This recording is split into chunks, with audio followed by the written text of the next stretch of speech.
നമസ്കാരം. ചെക്ക് പോസ്റ്റിൻ്റെ പുതിയ ലക്കത്തിലേക്ക് സ്വാഗതം.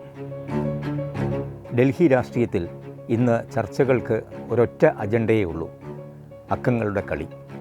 ലക്ഷ്യം മിഷൻ 360. ഇന്ത്യൻ പാർലമെൻറ്റിൻ്റെ ചരിത്രത്തെ തന്നെ മാറ്റിമറിക്കാൻ പോകുന്ന ഒരു മാന്ത്രിക സംഖ്യയുടെ കണക്കുകൂട്ടലുകളുമാണ് ഇന്ന് ചെക്ക് പോസ്റ്റ് പരിശോധിക്കുന്നത്.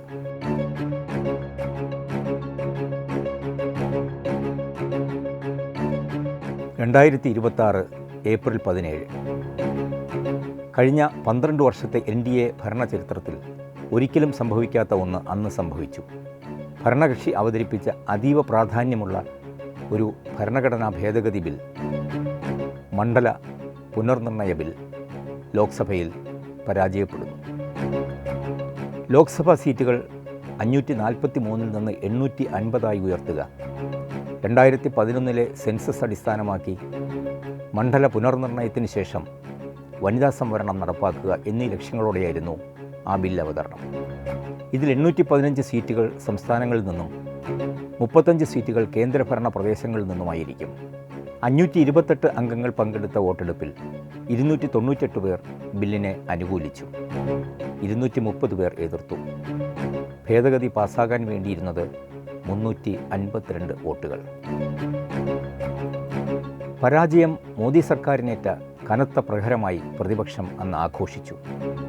ജനാധിപത്യത്തിൽ ഭൂരിപക്ഷമില്ലെങ്കിൽ ബില്ലുകൾ പരാജയപ്പെടാം, അതിൽ അത്ഭുതമില്ല. പക്ഷേ ഇവിടെ രാഷ്ട്രീയ നിരീക്ഷകരെ വിസ്മയിപ്പിച്ച പ്രധാന കാര്യം മറ്റൊന്നാണ്. ഇതൊരു വെറും പരാജയമാണോ? തോൽക്കുമെന്ന് ഉറപ്പുണ്ടായിട്ടും എന്തിനാണ് സർക്കാർ ആ ബിൽ വോട്ടിങ്ങിനിട്ടത്? അത് ഒരു രാഷ്ട്രീയ സന്ദേശമായിരുന്നു? പ്രതിപക്ഷത്തിൻ്റെ ശക്തി അളക്കാനുള്ള നീക്കമായിരുന്നു? അല്ലെങ്കിൽ ഭാവിയിലെ വലിയ നീക്കങ്ങൾക്ക് മുൻപുള്ള ഒരു പരീക്ഷണമോ? ഇതിനൊന്നും ഇതുവരെ വ്യക്തമായ ഉത്തരമില്ല. എന്നാൽ ആ പരാജയത്തിൻ്റെ ആയുസ് വളരെ കുറവായിരുന്നു. പ്രതിപക്ഷത്തിൻ്റെ വിജയാരവം അടങ്ങുന്നതിന് മുൻപ് തന്നെ ദേശീയ രാഷ്ട്രീയം അപ്പാടെ മാറിമറിഞ്ഞു.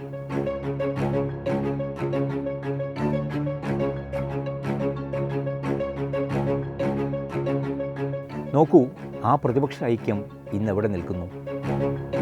ബംഗാൾ, മഹാരാഷ്ട്ര, തമിഴ്നാട്, പഞ്ചാബ്, ഉത്തർപ്രദേശ് തുടങ്ങി വിവിധ സംസ്ഥാനങ്ങളിലെ രാഷ്ട്രീയ ചലനങ്ങൾ ദേശീയ തലത്തിലെ കണക്കുകൂട്ടലുകളെ ആകപ്പാടെ ഉലച്ചിരിക്കുന്നു.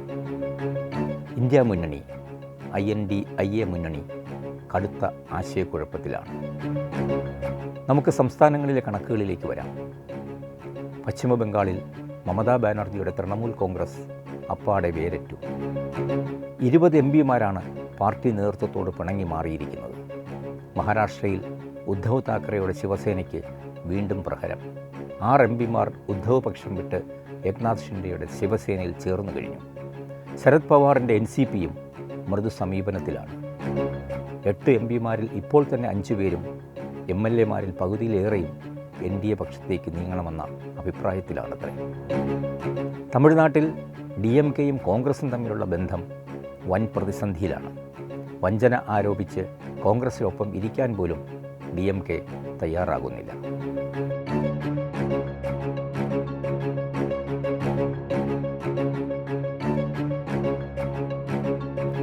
ഇനി പാർലമെൻറ്റിലെ യഥാർത്ഥ അക്കങ്ങളുടെ സ്ഥിതി നോക്കാം.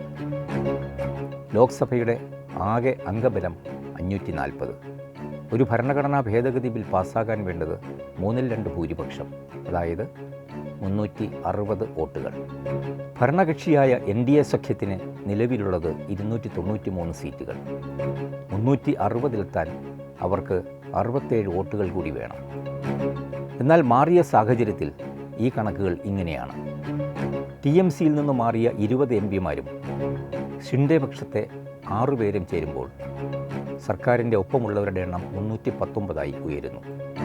ഇനി അധികം വേണ്ടത് 41 വോട്ടുകൾ.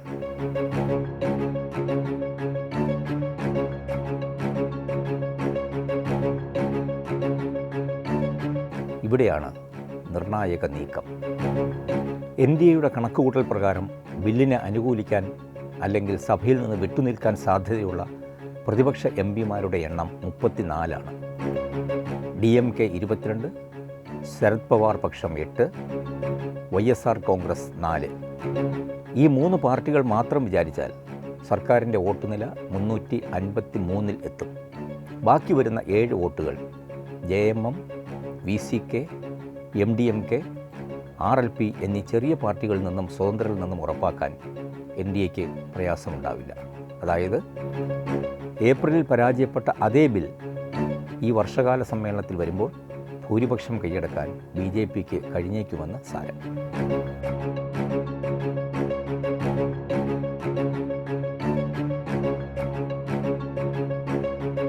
രാജ്യസഭയിലാകട്ടെ സർക്കാരിന് യാതൊരു പ്രതിസന്ധിയുമില്ല.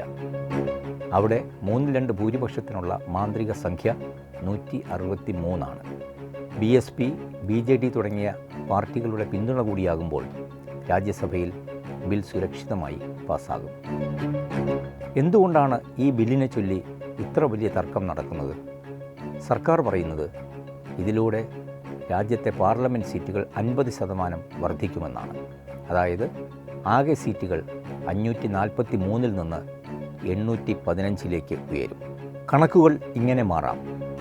ഉത്തർപ്രദേശ് 80 സീറ്റിൽ നിന്ന് 120, കർണാടക 28 നിന്ന് 42, തമിഴ്നാട് 39 നിന്ന് 59, കേരളം 20 നിന്ന് 30. ഇതുവഴി സ്ത്രീകൾക്ക് വലിയ തോതിൽ സംവരണം നൽകാനും പ്രായോഗികമായി അവർക്ക് കൂടുതൽ അധികാരം നൽകാനും കഴിയുമെന്നാണ് ഭരണപക്ഷത്തിൻ്റെ വാദം.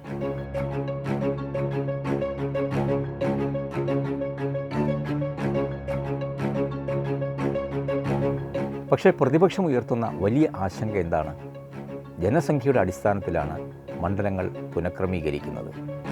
കഴിഞ്ഞ ദശകങ്ങളിൽ ജനസംഖ്യാ നിയന്ത്രണം വിജയകരമായി നടപ്പാക്കിയ സംസ്ഥാനങ്ങളാണ് കേരളവും തമിഴ്നാടും ഉൾപ്പെടെയുള്ള ദക്ഷിണേന്ത്യൻ സംസ്ഥാനങ്ങൾ. എന്നാൽ ഉത്തരേന്ത്യൻ സംസ്ഥാനങ്ങളിൽ ജനസംഖ്യാ വർധനവ് കൂടുതലാണ്. അപ്പോൾ സീറ്റുകൾ വർദ്ധിക്കുമ്പോൾ സ്വാഭാവികമായും ഉത്തർപ്രദേശ്, ബീഹാർ തുടങ്ങിയ സംസ്ഥാനങ്ങൾക്ക് പാർലമെൻറ്റിൽ വലിയ മേൽക്കൈ ലഭിക്കും. ഇത് ദക്ഷിണേന്ത്യൻ സംസ്ഥാനങ്ങളുടെ രാഷ്ട്രീയ പ്രാധാന്യം കുറയ്ക്കുമോ? ഇന്ത്യയുടെ ഫെഡറൽ സംവിധാനത്തെ ഇത് തകിടം മറിക്കുമോ? ഇതാണ് പ്രതിപക്ഷത്തെ അലട്ടുന്ന വലിയ ചോദ്യം.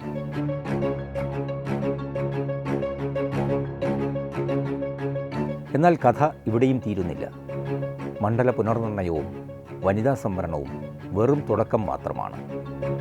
ഈ ഭൂരിപക്ഷം ഉപയോഗിച്ച് മോദി സർക്കാർ ലക്ഷ്യമിടുന്നത് അതിലും വലിയ ഭരണഘടനാ ഭേദഗതികളാണ്.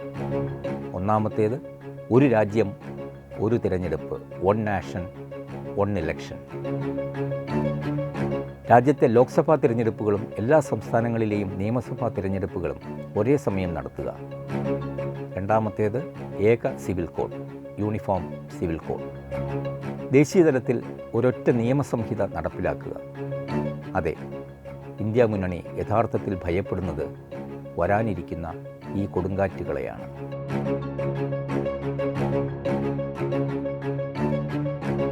ഈ വലിയ ഭരണഘടനാ മാറ്റങ്ങൾക്ക് അടിത്തറയിടാനാണ് ഈ സമ്മേളനത്തിൽ BJP തങ്ങളുടെ സർവ്വസന്നാഹങ്ങളും ഉപയോഗിച്ച് മിഷൻ 360 വിജയിപ്പിക്കാൻ ഒരുങ്ങുന്നത്. ചരിത്രം പരിശോധിച്ചാൽ ഒരു കാര്യം വ്യക്തമാണ്.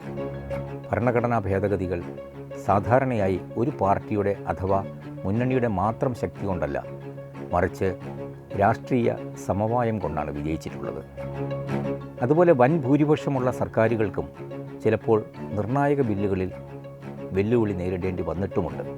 അതിനാൽ ഒരു ബിൽ തടസ്സപ്പെട്ടതുകൊണ്ട് മാത്രം ഒരു സർക്കാരിൻ്റെ രാഷ്ട്രീയ യാത്ര അവസാനിക്കുന്നു എന്ന് പറയാനാവില്ല.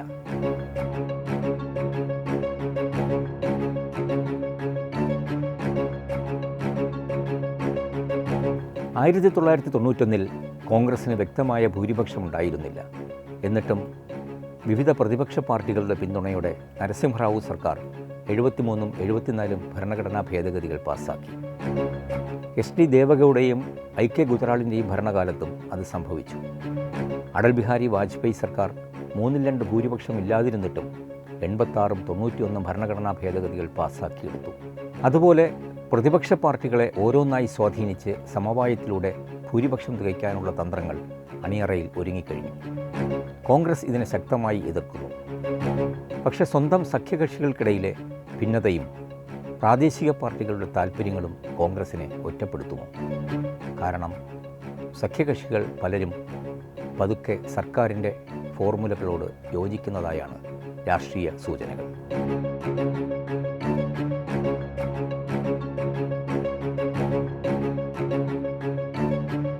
ഡൽഹിയിലെ രാഷ്ട്രീയം വീണ്ടും അതിവേഗം മാറുകയാണ്. രാഷ്ട്രീയ സമവാക്യങ്ങൾ മാറിയാൽ സഖ്യങ്ങൾ മാറാം, നിലപാടുകൾ മാറാം, അക്കങ്ങൾ മാറാം. അധികാരത്തിൻ്റെ ചതുരംഗത്തിൽ ഓരോ നീക്കവും അടുത്ത നീക്കത്തെ നിർണയിക്കും. അതിനാൽ ഈ വർഷകാല സമ്മേളനം നിയമനിർമ്മാണത്തിൻ്റെ വേദി മാത്രമല്ല, ഭാരതത്തിൻ്റെ രാഷ്ട്രീയ ഭാവിയെ സ്വാധീനിച്ചേക്കാവുന്ന നിർണായക ഏറ്റുമുട്ടലുകളുടെ വേദിയാകാനും സാധ്യതയുണ്ട്. രാഷ്ട്രീയത്തിൽ അന്തിമ വിധി പറയുന്നത് സമയം മാത്രമാണ്. ചെക്ക് പോസ്റ്റിൻ്റെ ഈ ലക്കം ഇവിടെ സമാപിക്കുന്നു. കൂടുതൽ രാഷ്ട്രീയ വിശകലനങ്ങളുമായി അടുത്ത ആഴ്ച വീണ്ടും കാണാം. നന്ദി, നമസ്കാരം.